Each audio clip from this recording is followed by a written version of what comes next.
Now, coming to Woodward Sports, Woodward and Main Street, the Woodward Sports Network Detroit Lions show. Let's go! Catch Gabrielle Dee Phillips, Matt Broder, and Terry Foster for all the latest news on your Detroit Lions every week. Only on the Woodward Sports Network YouTube channel and woodwardsports.com. Good morning, Woodward Sports, and happy Lions game day. Welcome to another episode of Woodward and Main Street. I'm Gabrielle Dee Phillips. Alongside me, Matt Broder. Hello. And Terry Foster. I'm proud of you today. And why is that? Because it's Sunday, you're not looking like the white Moesha. With your hair was all little girl looked with the last time. pigtails. Yes. I did decide after the last show I will be retiring the pigtails. Oh, why? It's because I decided it wasn't my look. Okay. I have a singular ponytail today, though, so, you know, staying with the hair up kind of idea, but we'll see. How's your morning going so far, Matt Broder? It's going great. I'm so excited for Lions game day today. We play the Chicago Bears. They come to town. This is a big one. I know their record doesn't speak about their entire season, but this is a big, important game for the Detroit Lions. We're going to get into it. Plenty of details to get into this morning to kick off your Lions game day. Thanks so much for choosing us to start your Lions morning with. And a big shout out to Les Stanford, who is the sponsor of today's show. There we go. Now, is And he a Big sponsor Les of or every Mr. shows. Stanford?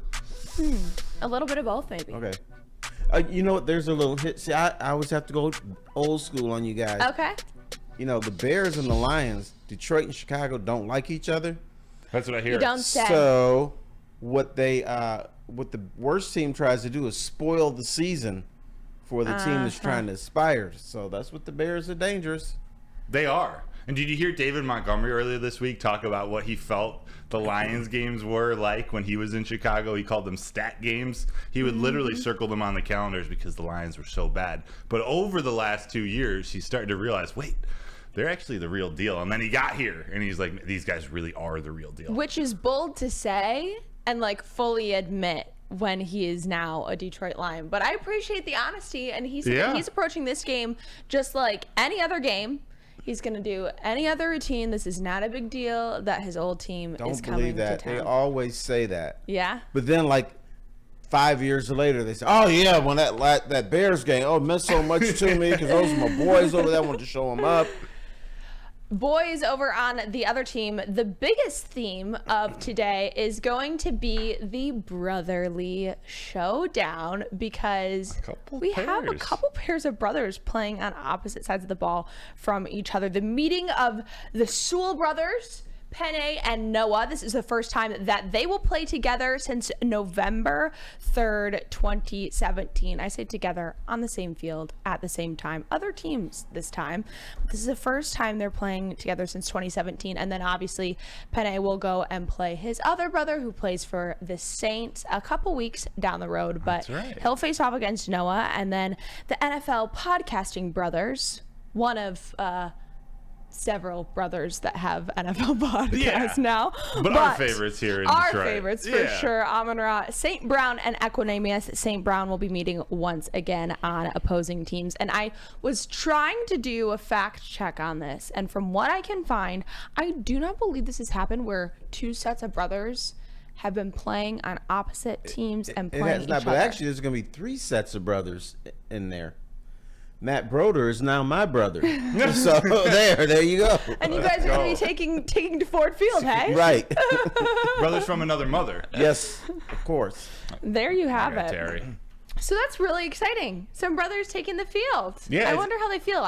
I'm hoping there will be jersey swaps. Yeah, they're guaranteed jersey swaps, the game-worn jerseys. No, as someone with 2 brothers of my own, I know they're bringing their A game for this one. No one wants to lose to their older or their younger brother. So you know Penne and Amon-Ra are going to bring their best game regardless of who they're playing. All right, can I be the jerk in all this? Go right ahead. I don't want to see Mama in the stands wearing a half Bears jersey and a half Lions jersey. I'm sick of that. You're saying you got to pick? Yeah. Pick a favorite kid, hey? Pick a kid that can actually accomplish something this year. I'm going with the Lions players. I might have a little bit of a bias here, being able to cover Penne and Amon-Ra. Yeah. I'll take those two over any two brothers any day of the week. Heck yeah. I would. That's a Noah's threatening still duo. a rookie. He's a youngster. He don't know what's happening yet. Yeah. He's young. But we know what's happening this game, so we're going to get into a deep dive of this matchup happening today. But I also want to take a second to look at the NFC North, because the Bears today, Green Bay, and then we're going to close out the season with a lot of Vikings. But Bears, Green Bay next, Thanksgiving.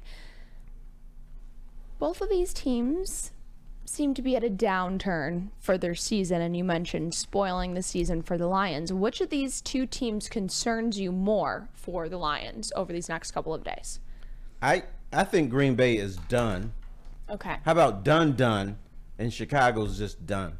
I think the fact that Justin Fields is coming back is going to give this team a little bit of a shot in the arm. I'm not sure how he's going to play, but when you get your quarterback back, guys get excited in the locker room. So I think the Bears are a little bit more dangerous than Green Bay, although they're not really dangerous.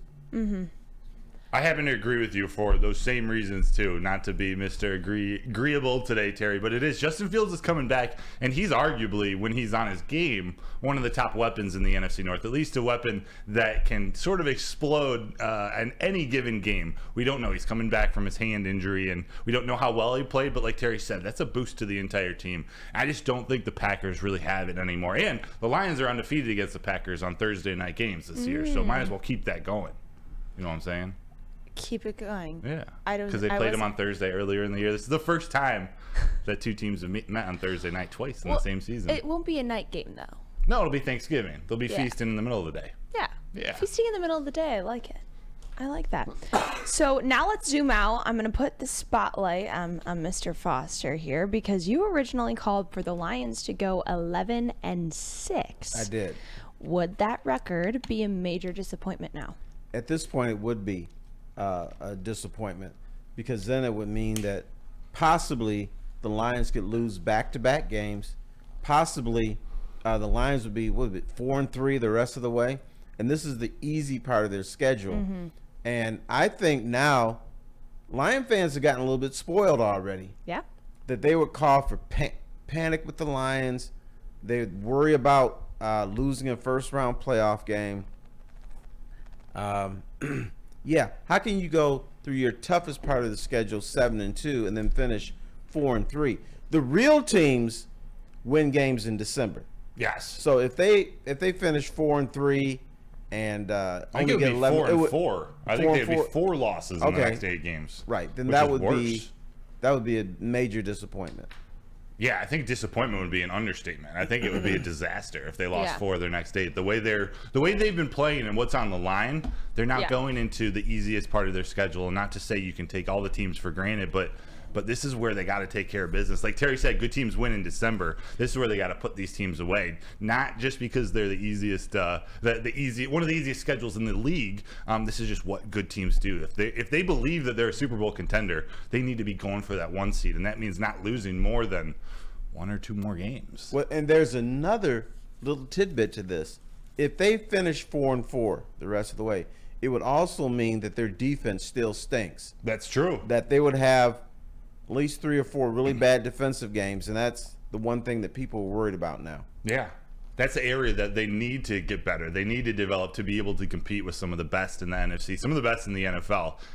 Fortunately, they have this schedule where they can work some of these guys in, develop them, but it is something, especially fans, I think they want to see that defensive line get some more pressures, that secondary play a little tighter defense, and those linebackers. Alex Anzalone's been playing well, but we've seen a little bit of a drop-off in his linebacker room, so we'll see. I think these are good tests, good teams to sort of get back into the swing of things for that defense. You've been talking about the 1 seed, and I saw all the time somewhere on X this week. It might have been you, it might have been someone else. I'm not sure who it was, so I can't give proper credit. But if the Lions win this Sunday and the Chiefs beat the Eagles on Sunday night, the Lions have the opportunity to take the 1 seed in the conference. Yeah, I think it was Ryan Ermanni, possibly, or at least he was talking about it on the Ermanni and Edwards show. But yeah. I believe if they win these next 2 games, which are 2 games in we got Sunday, 2 games in the next 4 days. Yes. They have a chance to take that 1 seed. You said the Eagles have the Bills on Monday night. The Eagles have the Chiefs, on Sunday night. The Chiefs on Sunday night. So yeah, that's a tough game for the Eagles. We could see a little turn in this. There's the opportunity for the standings to turn a little bit, which would be wild. Well, and plus the Eagles have the tougher schedule down the stretch. It's a gauntlet. And if the Lions go 4-4 the rest of the way, it means they blew it. Yeah. So we'll see. We'll see tonight if the Eagles. Please lose. If the Eagles lose, and we'll see this afternoon if the Lions are able to pull out a win, which I think everyone is pretty on the same page about, and we'll get to those score predictions in the final segment of the show. But if you had to make a mid-season adjustment, if it was allowed to make a mid-season adjustment to your season prediction, what would you adjust to now, Terry? Oh, boy. I'd have to adjust to 13 wins now. And no team wins 13 games in the National Football League. No. It's just, it happens like every 4 or 5 years. It's really tough. But this team is really playing well. This team believes. This team no longer lets down against lesser opponents. They may not play a brilliant game against the Bears, but they know how to take care of business at home against the Bears and then again in Chicago. Yeah. So all the demons that have plagued the Lions over the years seem to be gone, and I don't think they're just going to crop up in December. It definitely feels like they've figured out, they've taken that turn into a real team, a real organization, to go out in this stretch and sort of finish off the season. It's what they need to do. It's their goal. So let's go get it. Let's go get it, and let's go get it in the next segment. Great transition. Wait, you guys said it wrong. It's not let's go get it. It's get it. It's GIT. Get it. Get it. Teaching us so much. You got to do the country boy Get back thing. over here in the next segment to hear all about how we're feeling about Jared Goff going into today's game. Stick with us. This is Woodward and Main Street, brought to you by Les Stanford. Stop searching for a vehicle and start finding one. Les Stanford Chevrolet Cadillac makes it easy. We harness the power of multiple dealerships and own the biggest selection of GM brands in the area to get you the car you need. With the Les Stanford Group, you'll have access to 4 different dealerships, providing you with more makes, more models, and more choices. We're connected to more than 1,000 vehicles. And with so many high-quality CPO vehicles available, you'll find new car quality at pre-owned prices. You can start and end your search at lesstanford.com today. Join Woodward Sports' own Jeff Iafrate along with special WSN guests for the most anticipated Lions season in decades. Filled with different surprises and expert analysis. You're not going to want to miss out. Go to our Woodward Sports YouTube channel on Sundays and tune in live from 9:30 to 11:30 a.m. Welcome back. This is Woodward and Main Street on Woodward Sports Network, brought to you by Les Stanford. I'm Gabrielle Dee Phillips. Alongside me, Matt Broder, Terry Foster, kicking off your Lions game day, a home game. The Lions are back. The energy is already going on this Lions game day morning. Thank you for choosing to start it with us. Yeah. What a privilege. We are very grateful that you chose Woodward and Main Street to kick off your Lions game day morning. We're going to get into Jared Goff and that conversation because last week we compared him to another Justin, and this week we are comparing him to now Justin Fields. Oh, I see what you did there.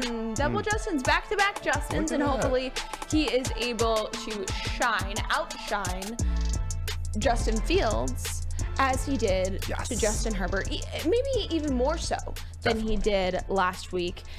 What are you most worried about from Fields on the field today? Oh, I see what you did there again. I'm almost worried. That girl's playing with words today. She is. No. We call it spitting. She's spitting today. Spitting on Sunday morning. What do you think about Justin Fields, though, Terry? I think he's going to be a very fine quarterback for some other team. When he gets really good, it's not going to be with the Chicago Bears. I think you're right. The thing that, of course, we worry about are his legs. Yeah. He's going to run. But here's what the Lions have done. Every time you fear that somebody's going to run all over the Lions, Yeah. Lions don't let it happen. So, worried about last year, Shaquan Barkley.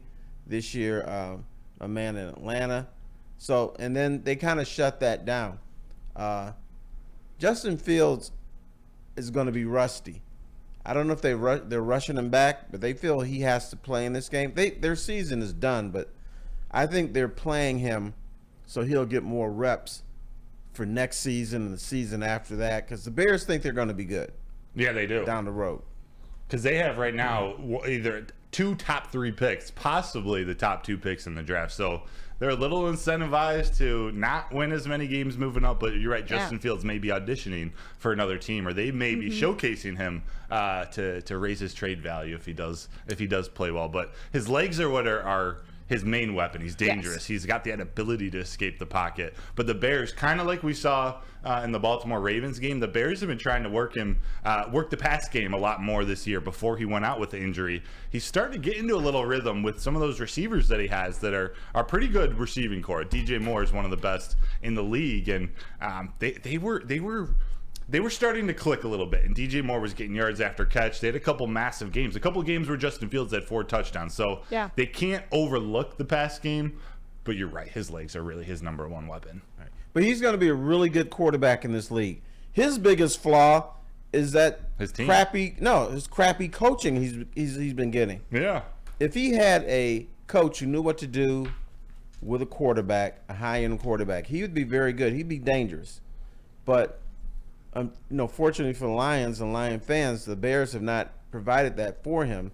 So Justin Fields has just been, I'm not going to call him a disaster, but he's been very mediocre. Yeah. It's a defensive-minded head coach, Matt Eberflus. They brought him in at the same time. Let's draft our franchise quarterback and bring a defensive-minded head coach. I don't know about that strategy. It's all about finding where you click. Yeah. Better. And I think we've obviously seen that this year with David Montgomery coming to the Lions, just finding how much he's exploded in the right team, in the right system, and even Jared Goff. Speaking of Jared Goff, GG. What makes Jared Goff so different as a quarterback in this league? It's his I'll tell you what.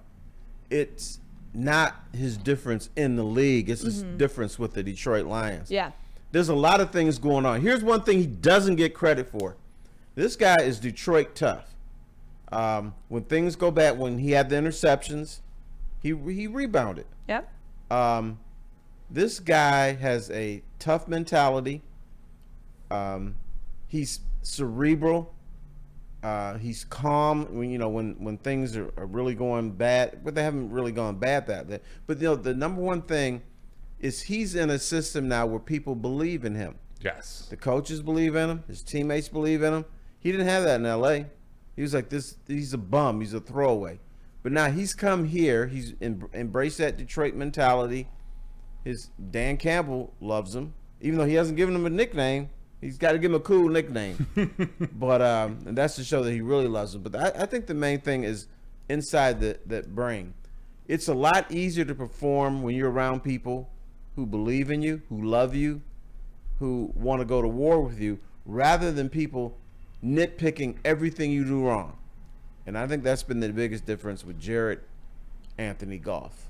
Without a doubt, that consistency in the coaching staff, one of the things I like to talk about a lot, but it's real. This is the first year that he's had the same offensive coordinator and QB coach in back-to-back seasons, and you can just see the comfort level of Jared Goff, especially pre-snap when he's at the line. He's the one making those decisions of whether to audible to a pass or a run or whatever. He's confident in getting his guys in the right place, and you pair that with his accuracy in the pass game and his ball placement, it makes a team like this nearly unstoppable behind such a good offensive line and with such reliable receivers like Amon-Ra St. Brown and Sam Laporta and some of the other guys that are working into this mix. You put that all together, we've got we've got the ingredients. The Lions have the ingredients to do something special, and that's what it's looked like so far this year. Let's look at the numbers comparing Goff to Fields. So 2023 regular season stats, Goff is sitting at 2,507 yards, 14 touchdowns, 5 interceptions, and a QBR of 66.3, which is 6th in the NFL. Now, Fields is going into today's game with 1,201 yards, 11 touchdowns, 6 interceptions, and he is sitting at 25th with a QBR of 39.1. How much should Jared Goff, by the numbers, outshine Justin Fields today? Big time. Yeah. Big time. Let's throw out the numbers. How about rust? That's a 4-letter word. Yep. Rust. He's going to be a little bit rusty. He's going to be a little bit unsure of himself. Yeah, he's going to break a couple runs, and it's going to scare the bejabbers out of Lion fans. But the bottom line, Jared Goff is an established, well-positioned quarterback. Now, he may not get full credit for that, but this is what he is. And I still hear fans say that he's not the guy. If they want to win a Super Bowl, he's not it. There's been some pretty mediocre quarterbacks that have won Super Bowls, but this guy's not mediocre. He's finding his stride. The California boy has embraced Michigan, and Michigan has embraced him back. But I think he should outshine him big time today. Man's on a roll. Is he on a roll enough to be in the MVP race? A little MVP consideration yet, or to be determined? Here, I'm going to be bad. No. Okay. No. He's got to earn it a little bit more for you. A little bit more. Okay. MVP of the Lions, maybe. Definitely. Well, you look, Justin Yeah. Fields. I think for me the key is not letting him cross the 100-yard barrier, about that Yes. mark running. Like if you can contain him there, just make it that he's not breaking 50, 60-yard touchdown, not really changing the momentum of the game. I think they can keep that Chicago Bears offense in check. But when he was passing, I know those stats, the yards don't say a lot, but 11 touchdowns in only a couple games. I forget how many he missed. There were some games in there where that offense was really clicking, and they get Khalil Herbert back, their running back. It's one of those things. Contain the big plays, and I think they come out victorious. How much do you believe Goff's success is just on Goff, and how much of it is Ben Johnson? Ooh, that's a good question. I think it's such a good partnership. It is. I'm going to say 70% Ben Johnson Wow. and Dan Campbell, because there's a Okay. belief there. So we not only going to put you in the best position to succeed, but we know you're going to accomplish it. So I think you brought in a quarterback that was unsure of himself when he got here. He'd been raked over the coals in Los Angeles, and he comes to a strange place, and he's looking around like, what's going to happen here? But now he's comfortable. But a lot of it has to do with the coaching that Justin Fields is not getting. Yeah. So you're giving Ben Johnson a lot of that credit. And Daniel Earl Campbell III. I mean, Who's giving I would have everybody to names agree. today? I would have to agree. I like the 70-30. I think maybe it's leaning more towards 60-40 as he's getting more comfortable. But we have a very clear example of what Jared Goff looks like when he doesn't have Ben Johnson and he doesn't have Dan Campbell and he doesn't have the consistency that you talk about, Matt. So, Yeah. Oh, what we do got you to look throw like? in one more thing in this soup. Offensive line. yep.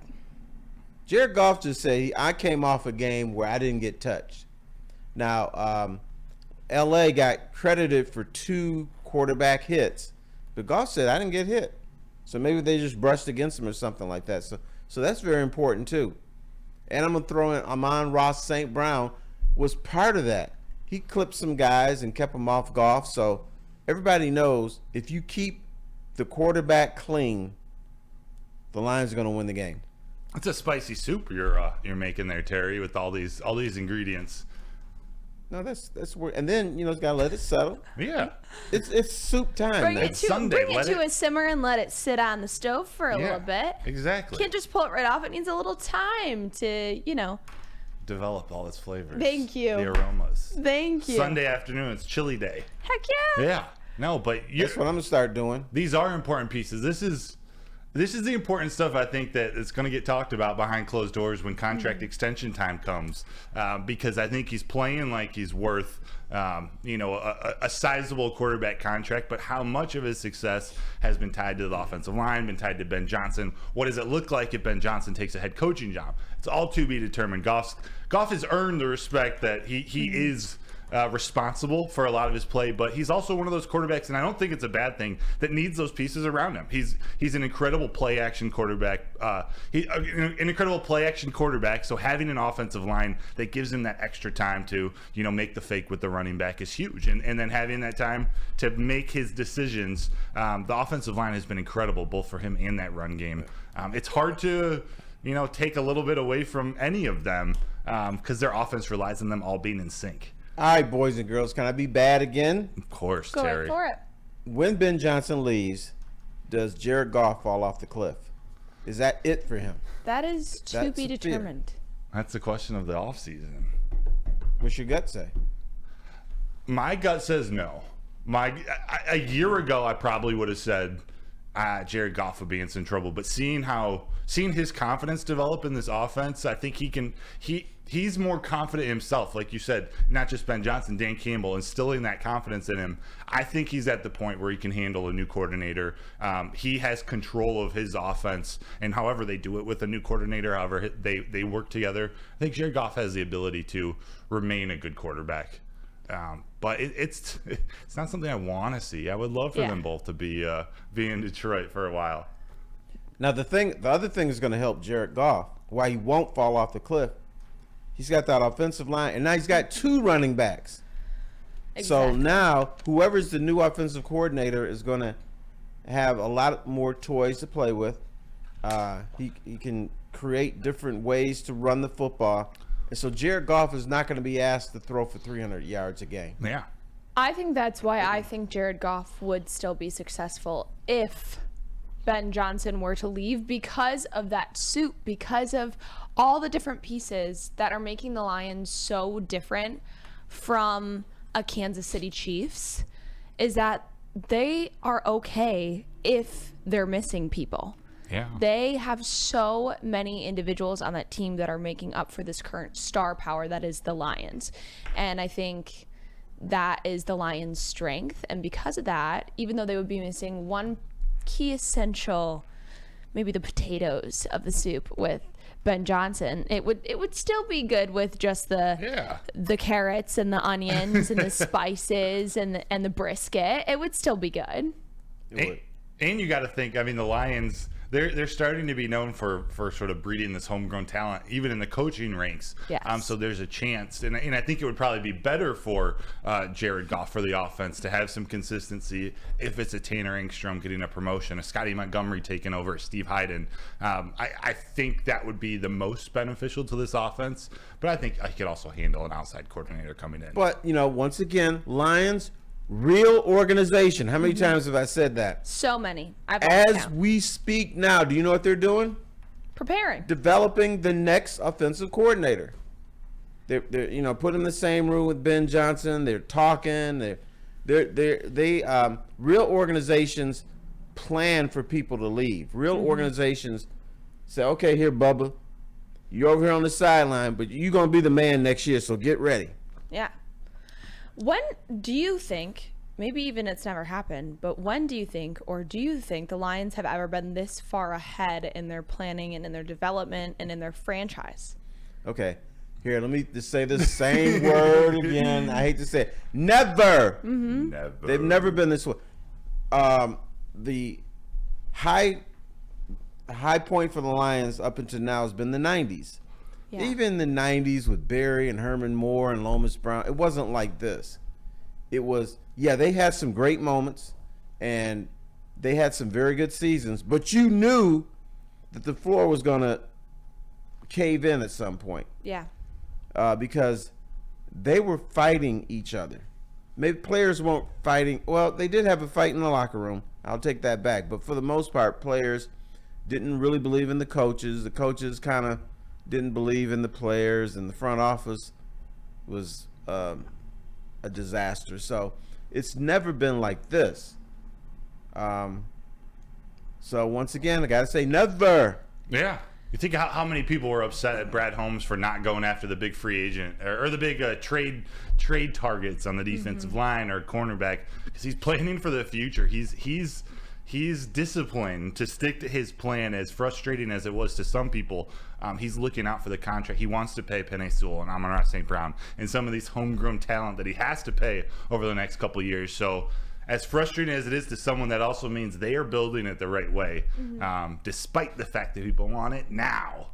Do you think the change in this turn came this year, or do you think that we already got peaks of this turn of the Lions tide last year? I think it started when they went 1-6. There were things that were happening during 1-6 that said this is a different team. This is a different mindset. You didn't know they were going to do all this, but it felt different in the locker room. It felt different on the field. They just weren't winning games. And I always say this. I'll admit the NFL is a pass-fail league. So I was like, okay, maybe these guys are still going to be clowns. But there was just a little bit in the back of my head that said, you know what? They've turned the corner.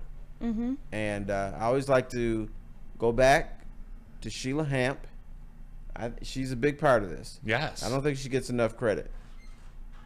We could probably talk about her. We probably should talk about her every single weekend with what she's done to turn around this organization. But you're right, in that stretch when they were so bad, that coaching staff led by Dan Campbell, they stuck to the plan that they had going into that season. They weren't panicking. They didn't change their whole philosophy. They didn't change what they were doing. They realized that despite being 1-5, then 1-6, they felt they were doing the right things, and they were just a few bounces away from being a contending team. And I think that sells a lot. That's a time when a lot of coaches, a lot of organizations would panic or would change things. It's not working. The pressure's on. We're all on the hot seat. But no, they stuck to what Dan Campbell wanted to do. They have that same mentality, and that's that grit that we see in this team now as winners. They don't play like it. They play like they're the hunters still. I know you wrote an awesome article this offseason about they got to learn to play like the hunted. They still seem to act like the hunters. Like they're coming with something to prove. They want to be the best offense. They want to be the best defense, and it's been special to watch.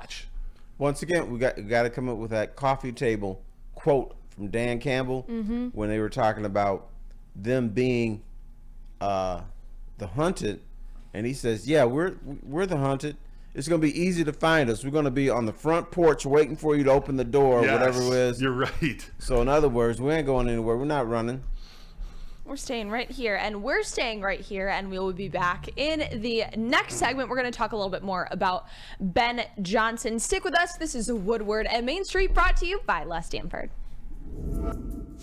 Join Woodward Sports' own Jeff Iafrate along with special WSN guests for the most anticipated Lions season in decades. Filled with different surprises and expert analysis. You're not going to want to miss out. Go to our Woodward Sports YouTube channel on Sundays and tune in live from 9:30 to 11:30 a.m.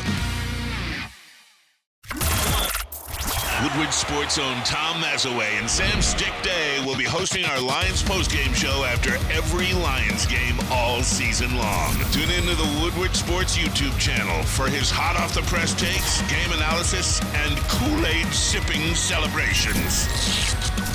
You won't want to miss it. Join Maz, Stick, and special guests each week immediately following every Lions game, exclusively on the WSN YouTube channel. Welcome back. This is Woodward and Main Street, brought to you by Les Stanford. Thanks so much, Les Stanford, for making this show happen every single week. We are Woodward Sports Network's Lions Insider Show. I'm Gabrielle Dee Phillips, alongside me, Matt Broder and Terry Foster, to kick off your Lions game day morning. We love a Lions game day morning. These are the best Sundays. Talking about some Lions football, talking about a potential Lions win. Doesn't get much better than that, right? Potential 8-2 team. Potential for the first seed in the NFC in 5 days. Oh my goodness. And I like this time of year because the Lions play 3 games in 11 days. This happens every year. And so, and you know, we talked about the last show. Yeah. Would 2-1 be acceptable? And with the LA game, Chicago, and Green Bay, and I said, you got to be looking at 3-0. You got to. So now, 3-0 could be on the table. 3-0 could be on the table, and we hope that it's on the table. And we hope that you are going to join us this morning as you are, and that you're going to join us again on Tuesday morning at 7 a.m. We will recap the Lions and Bears game, and then we'll be here on Thanksgiving morning. You can get your coffee, put a little something extra in it, and tune into Woodward and Main Street before you tune into your Thanksgiving Day parade. So I was going to ask that question. Are we on 3 times this week? We are on 3, potentially like 4 times. Sunday, Tuesday, Thursday. Sunday, Tuesday, Thursday, Sunday. The following week. Well, Yeah. Sunday is the first day of the following week. So Yeah, it okay. still would be 3. True. 3. I mean, You're stuck with us, guys. Yep, what sorry are about you that. gonna do? But thank you for choosing Woodward and Main Street, and we hope that you'll tune in to all that we have going on this week. I'm excited for Thanksgiving morning here at the studio. Yeah. I might wear my Breakfast? pajamas. If you guys could muster up a little bit more excitement than that, I'm Oh, yeah. Well, we've been there and done that. That's why we're a little bit Yeah. low key. But I might wear my pajamas. okay. We'll see. We go casual Thursday. Sure. Casual Thursday. Thanksgiving. I think we need to get one of those turkey hats for Terry. That would be cool. That'd be cool. The You just one got to go where to you- Kyoto down the road on your birthday. They'll give you a fun little hat. Oh, really? Yeah. I love that place. Now, usually, I'm not going to do it this year. I don't know but where to go with that. on Thanksgiving game, I'm really, really bad at the Lions games. Really? I Get a little was, too drunk before no, the no, game, no, Terry? no, don't get drunk. It's too early to get drunk. You wait No, till but I the- always tell the It's never too the early. Lions, and they did it a couple years. I said, you got to serve sweet potato pie in addition to pumpkin pie, because you got a lot of black people covering your game, and black people don't eat pumpkin pie. Really? No, we don't. You didn't know that? What? I didn't know that one. Black Well, why people do not? not eat because it's nasty. I think it's pretty good. I think it's pretty good. It's almost the Kool-Aid. same thing as sweet potato I pie. Are mean, I you prefer are you of apple. African American descent? I am. Do you eat pumpkin pie? I do not. Okay. I felt bad. My son made a pumpkin pie at school one year. His class did it and they brought it home. I couldn't do it. What? Come on. Sweet potato Put some pie. whipped cream on top. A little squirt of whipped cream. One Do year. it for your son. No, but and then I told the Lions that, and they actually brought in sweet potato pie. way. No But way. then they did, but then they said it cost too much. The sweet potato pie is $1 more per pie. Come on. So they stopped bringing it in. Oh, Ay, man. ay, ay. That's really Those unfortunate, electric though. vehicles. Those Ford EVs. All you gotta do is sell one extra car. We can Yeah, afford the right. if we can afford sweet potato pie, so can the The Lions. supply chain in the car industry is struggling. They definitely would not have it for you in the booth this year. And I yelled at my local supermarket too, because I live in Really? the suburbs, and I went there before Thanksgiving, like 10 years ago. Okay. And I went in there. I said, "Hey, there's no sweet potato pie. You're getting more black people live in this area. We don't eat pumpkin pie." And the dude reacted just like he said, "Really? I didn't know that. Ooh, wow." I'm like, "Really?" What about apple pie? Yo, apple pie is good. Mixed berry. Oh, that's great. Peach. Peach cobbler. Has to be peach cobbler. I agree. I agree. Okay. You know what? I can agree with you on the rest of the pies. I've never had sweet potato pie, so maybe this is the year that I try it. Yeah, we're gonna bring you some. Okay. Well, we'll give her a taste test. This will now be a cooking show. Welcome to the Food Network. Soup, pie. Are we hungry this morning? I'm hungry. I think we're talking a lot about food, and we should be talking a little bit more about Mr. Ben Johnson. If he wasn't before, he definitely is now. Ben Johnson is the hottest candidate in the NFL for a head coaching position of next year. Factual statement? Factual. Factual. Factual. Everything is satisfactual. Zippity doo dah. Yeah, What factual. does the Lions' offense look like without Ben Johnson? I don't want to talk about We it. talked a lot about it. We prefaced it a lot in the last segment. So let me narrow this down.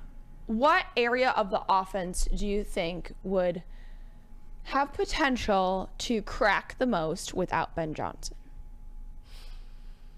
I'm going to say the intermediate passing game, because he comes up with creative ways to get Amon-Ra St. Brown open, and but even without Ben Johnson, hopefully you see a more vertical game, because now Jamison Williams now is being hyped this week as he gets it now. So you would hope 3-4 years from now that he gets it even more, and so he adds that vertical game, and you don't need Ben Johnson for that. But Ben Johnson obviously is creative in the short passing game. Sometimes he decides our passing game is going to be an extension of our running game, and so he has creative ways in which to get guys up the field. But the other thing that we don't give credit, the players on that field are very smart. Yeah. I saw a touchdown run by Amon Ross St. Brown. And when he got the ball in the flat, and whoever was diagramming the play said most receivers would go out wide and get bumped like 4 or 5 yards short. Amon was patient. He had a block to his left, a block to his right, so he created that little funnel between wide receiver and Taylor Decker, and he scored the touchdown. That's smart. Yes. That's not just let's just go out here and just run our play and just run like a bat out of hell and see what happens. These guys are doing things on the field that other players, other teams don't do. One of the big moments of smarts that you had talked about from the previous game was that David Montgomery touchdown was actually not schemed up that way. No. And that was more Jared Goff than Yeah. Ben Johnson in that moment. So is that kind of a sneak peek of what Jared Goff could look like without Ben Johnson? Is that a moment where maybe they look at that and they go, okay, maybe he doesn't rely on Ben Johnson? I know who the next offensive coordinator is going to be. Who? Jared Goff. Let's hope not. Let's Little hope player not. coach, like the longest yard. Yeah, he having little headsets over his uniform, over his helmet. Very He'll good. call the plays and audible and all that kind of stuff. I say let's hope not, because that means a lot of things have had to go wrong for that to happen. Yeah, that's true. And plus, Jared Goff has to decide, is he going to do it up in the press box or Right. down on the field? Right. Big decisions. Big He has decisions. to do Matt it on the Canada field. action, little movement of the from the box to the field. What are your thoughts? Yeah, no, I like how Terry said the intermediate routes, because I think it's those details, like the little details that Ben Johnson's obsessed with and holds his team accountable with. We saw, a lot of us saw Dan Orlovsky break down a couple of Lions plays on SportsCenter on a show earlier this week, and he talked about them being so detail obsessed. And yes, they are smart guys, so I worry about if the next person isn't able to hold these guys accountable, which I don't think is the case with leaders like Amon-Ra St. Brown, Jared Goff taking that next step. But you worry about that. There are a lot of creative minds out there, but to make this offense all work, it's so timing related. It relies on those little details so much that you just hope the next guy who comes in holds them to that standard. I would love for it to be Scotty Montgomery with David Montgomery and Jahmyr Gibbs signed for a couple of years. Just continue that run game power. I want to quote my Aunt Margot. Okay. One monkey don't stop no show. Oh. In other words, we can still move on without you, and we will. Yeah. The Lions offense is not going to disappear because Ben Johnson leaves. People are learning his concepts. People are getting smarter because of Ben Johnson. People are gathering little acorns of knowledge, and it's not just going to disappear. Yeah. And I know people are going to say, oh my God, Ben Johnson's gone. What's going to happen? It's not going to be like that. The real key to it all really is the offensive line. Like, if you have that consistency, which is how they're trying to build this team, how Brad Holmes and Dan Campbell have started and will continue to build this team around Penei Sewell, I think you'll be fine. You'll be able to adjust and adapt. It might take a minute, a couple games with a new coach, but that offensive line is the heart and soul of this team. Coaching movement talk, a little something brewed this week about Dan Campbell being a potential candidate for the A&M job, which has since been squashed. But what would be your move if you were Dan Campbell in that situation? I'm talking to Texas A&M. I'm getting paid. Now, Dan Campbell, his move was he shows he really, really loves this organization, this team. Texas A&M did contact him, and he just said, he just hung up the phone. Or he didn't even pick up the phone. He had one of his agent saw the or his area boys code. say, hey, we ain't talking. Not me. Dan Campbell gets $4 million a year. Texas A&M is just drowning in money. So I would have tried to get a couple million. this is one of the rare situations where the Lions can't or won't match Texas A&M's as far as salary is concerned. But I would boost them up to $7 or $8 million just to show you, baby, we still love you. Absolutely. You our guy. Got to show him a little bit of love. If I were Dan Campbell, I'd take that phone. I'd say, hey, I got a defensive coordinator on my team that also went to Texas A&M. You want to talk to him? He may be looking for another job at the end of the year. Not because I'm going to fire him. Not because I'm Dan Campbell. Just as a Texas A&M alum, could Aaron Glenn be a candidate there? Being the head coach of Texas A&M, that's a little different look at it. Maz actually put that in my head on the Ermanni and Edwards with Maz show that you fill in so elegantly for so often. It's the final word. Final word, we call it. Final word. I don't know. I think it's odd the way that you posed that question. Did make came it out a seem little, like Dan Campbell dark. would be putting Aaron Glenn on the chopping No, block. I mean here. that more like Aaron Glenn. His next move is as a head coach. We were all thinking NFL. Yeah. Could it be college? He seems like one of those, leaders of young men that could really, really turn around a college program. Who knows if that's even something I'm going he's to say interested no. in. You're not a fan of that. They don't hire black coaches in the college. Not even Texas A&M and Kevin Sumlin, Well, except for him. Are they going to get another brother? If you hire a brother, then you hire another one like 50 years down the road. There needs to be a little gap. So, and Aaron Glenn to me is an NFL guy. Once you're in the NFL, you don't want to go back to college. It's just too much to deal with. It is a totally different job. It's like Dan Campbell. We see him as this gregarious guy, and he's all. I'm not gonna say he's happy all the time, but he's got these great things to say, and he's all swolled up and ready to go. Man, if he's in college, he has to deal with NIL. And you got to deal with agents in college too. Yeah. We see Dan Campbell coming to the press conferences saying, "Hello, guys. We had a big victory last week." It wouldn't be the same Dan Campbell. It wouldn't. Yeah, I agree, and had the opportunity to talk to the head coach of your previous school, Mr. Harbaugh. Yeah. You got to talk to Harbaugh. Earlier, before all of the hot waters have come about. It was right around the time of the cheeseburger scandal. Gotcha. But It was not the cheeseburger scandal. Will you stop it? You sound like Ryan Armani. I already yelled at him about The that. nothing burger scandal. you knew exactly. I was picking a very common reference point, so you knew what I was talking about. But he had said how different college football is now with NIL, and that it's so much more of a business, and that it has changed so much in this landscape with today's media and all the social media, and add in the NIL and add in all this money that student athletes are now able to get, and how much it changes their recruiting process, even as a head coach and what he's having to deal with. So I don't think that environment is for Dan Campbell. He seems more like a leader of men, not a leader of growing men, if that's He's just a dude. in the nicest way. No, Yeah. when he's done with the Lions, he wants to go home, have a dinner with the wife. And, Yeah. bounce the kids off. I don't know how old his kids are, but deal with the kids and go to the grocery store. Go to their 'Cause he volleyball games. Yeah, volleyball. He does go to the grocery store. He has to get that protein. Yeah, and he won't. Yeah, he won't have time to get his little Starbucks with 3 shots in it. Little red eyes. Okay, and we'll be back. This 3 shots, 3 segments in. We will get to the 4th segment where we cover our pessimistic, optimistic, and game score predictions for the Bears coming to town today. Stick with us. This is Woodward and Main Street, brought to you by Les Stanford. Stop searching for a vehicle and start finding one.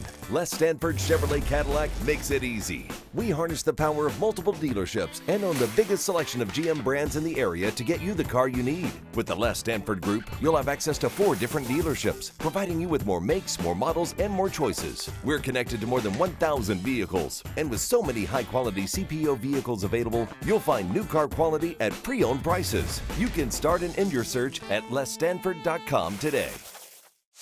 Join Woodward Sports' own Jeff Iafrate along with special WSN guests for the most anticipated Lions season in decades. Filled with different surprises and expert analysis. You're not going to want to miss out. Go to our Woodward Sports YouTube channel on Sundays and tune in live from 9:30 to 11:30 a.m. Welcome Welcome back. This is Woodward and Main Street, brought to you by Les Stanford. Thanks so much for tuning in on this game day morning. I am Gabrielle Dee Phillips. Alongside me, Terry Foster and Matt Broder. Hey. Switched up the order this time. Thanks so much.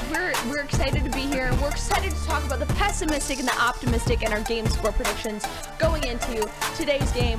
Let's not waste any more time. Matt Broder, what is your pessimistic for the Lions game today? I'm going to go with their history of not playing so well against mobile quarterbacks. Justin Fields is a little bit of a wild card here, coming off an injury. He's a weapon. When he's using his legs, although he was passing the ball a lot better before he got hurt, when he has the ability to escape that pocket, he can break one from anywhere on the field. So they got to make sure that they tackle him before he escapes.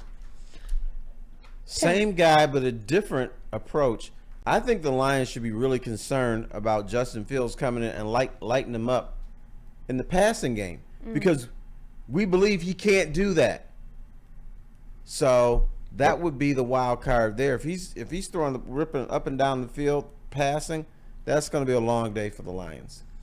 I think what would lead to the Lions having a very long day is no improvements in the defense. Yeah. Did they adjust and make the necessary changes in this last week to account for their poor performance the week prior? I don't know if they've had enough time. It's something that's very up in the air, so it's my reason to be pessimistic for today. Fair. Got to make improvements. Divisional game here. We need that defense to step up. Gotta have it. They had enough time. And plus, Okay. I mean, the other thing that we have to put in the equation, or the soup as we were talking about, the Bears coaching staff, they're full of doofuses. So, Eber doofuses. Eber doofuses, right.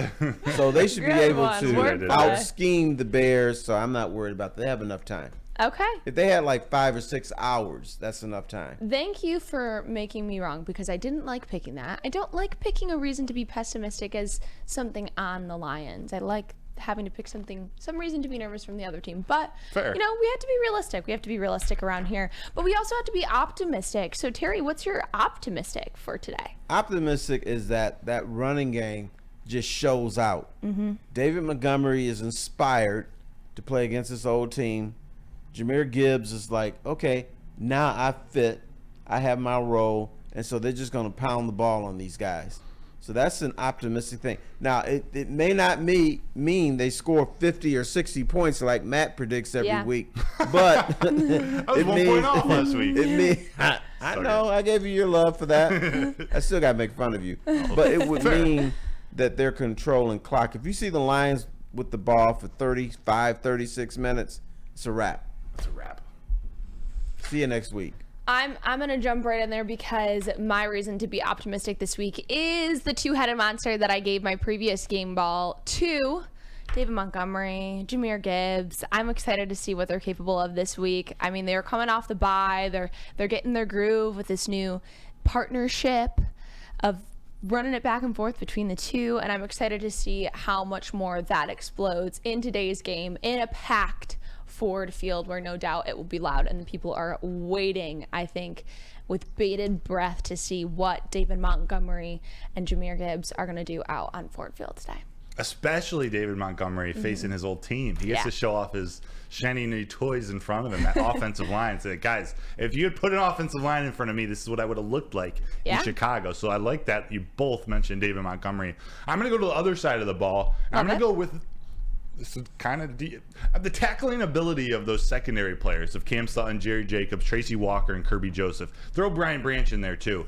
I think the biggest worry against the Bears, against Justin Fields, against DJ Moore, is them being able to break the long run, being able to get the yards after catch in DJ Moore's instance. If Cam Sutton can if he catches the ball and Cam Sutton's able to tackle him down at the point of contact, I think that's huge. Just limiting their offense from those explosive plays.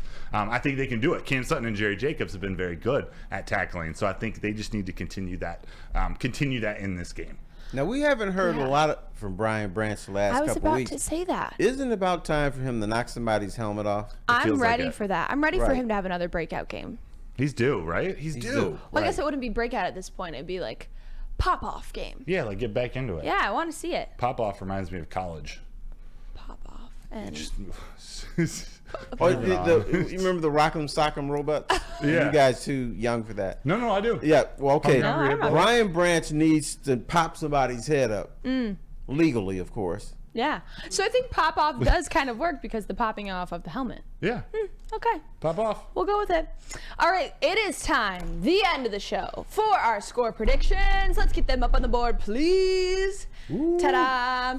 All right, Lions v. Bears score predictions. I'm going to kick things off here. On this Sunday morning, I believe that the Lions are going to go 27, and the Bears will have a score of 20. Do we pick the same score, Terry? That's what I'm looking at. I'm like, really? Maybe you How did did pick that the happen? same score. I think you had a I different think Terry score, had right? a different score. All good. I had 31 and 21. Yes, you did. Because I was getting ready to throw it back to you for picking a higher score than me for the Lions. I don't even remember what I. Hey, let me look This at the is- text. this I don't is even what remember what I happens. predicted. You predicted 38 to 17. 17. Okay, well, then Graphic why is that wrong? designer Let's is at correct fault this. here. I'm the graphic Somebody designer. should get fired around here. Can you fire yourself? I'm just kidding. Don't do that. I don't think so. I don't think I'd want to at this Okay, point. mine is wrong. I said 38-17, Yeah. 38-17. which Wow. is a mollywop. That is a mollywop. There it is. There it is. It sounds like something I would have predicted in the last couple of weeks. You're confident that they're going to score a lot and hold the Chicago Bears at bay? Yes, All right. absolutely. I love it. I love it. I mean, I'm pretty confident in all of our score predictions. We're all going with the Lions again, and that's always a positive going into a game at Ford Field. I think the energy should be good. What's the decibel level going to be at? Will it get over 120? That seems like a threshold of like when it's really loud, it's over 120. I hope it gets over 120, but what I'm nervous about is, are people saving their voices for the big Thanksgiving game?